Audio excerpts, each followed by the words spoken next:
This video is going to be a comparison of iOS and Android, particularly using an iPhone 6 Plus and a Nexus 6. Now, if you're familiar with my channel, it's mainly cycling stuff, and I do some tech stuff. And this one is one that I want to do because when I look into something, I analyze things to death. And I'll probably go into some characteristics about the software in the phones that is a little bit more in-depth than the common stuff. I've done a lot of research over the past few weeks trying to make this decision.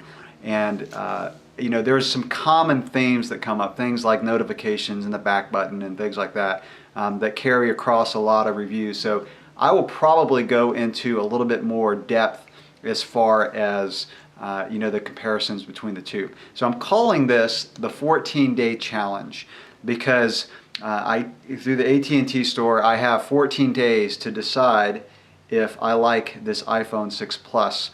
If I don't, I can return it for just a restocking fee of 35 bucks. So I figure that's a pretty good compromise to just make sure I'm on the right phone. I'm really going into this completely open-minded. If I keep the iPhone 6 Plus, fine. If I go back to the Nexus 6, fine.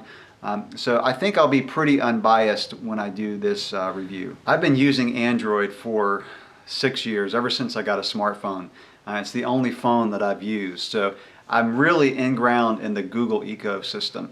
Now, I have had an iPad and my wife has had a couple iPhones, so I'm familiar with iOS, but for a phone, when Android first came out, there were a few things that were pretty frustrating, particularly music. It was crazy trying to convert music files over to, because all my stuff is in iTunes. But now that I use Google Play Music, that's kind of a thing of the past. So I put up with the frustrations, and Android has gotten really good, especially Lollipop. You know, there's some really good things about it. But the one thing that has frustrated me the most about Android phones is the camera. Now, the Nexus 6 camera is good. But it's just not as consistent as the iPhone 6 Plus camera from what I've seen from low light performance and just overall consistency.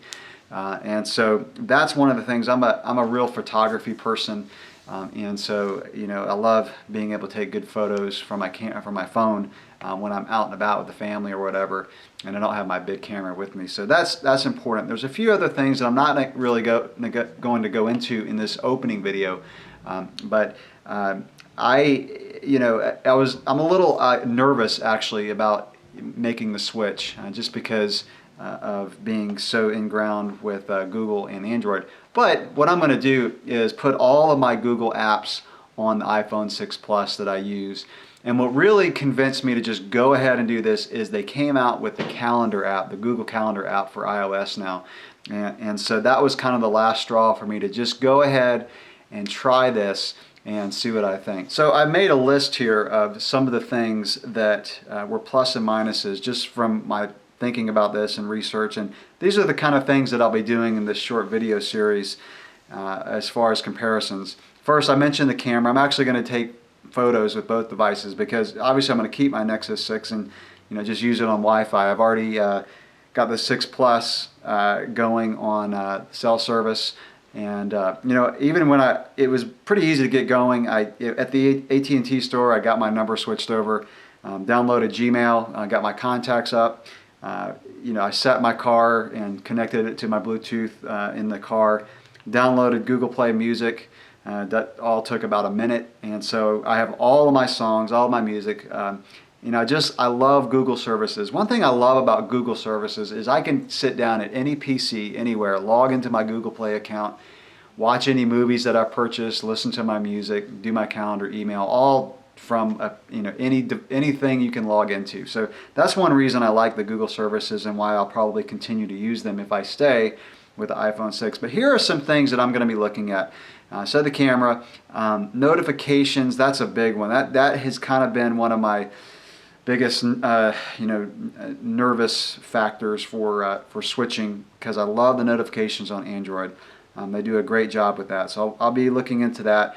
Battery life, the Nexus 6 doesn't have a spectacular battery life.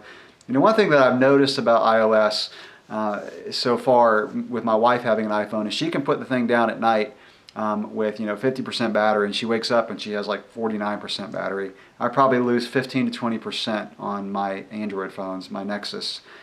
So I'll be looking at battery life, the hardware software integration, just kind of how smooth everything works. And I'll be, I talked about the Google apps. I'll be downloading the Chrome browser, maybe comparing it to Safari. Sharing, that's one thing that I really love about Android, is how easily you can share things. And I've heard that as a complaint that a lot of people have said about, going to iOS from Android, being able to share in almost any app you have on your phone, like a picture, for example. You can just share it with Instagram, Facebook, whatever. So I'll be comparing that.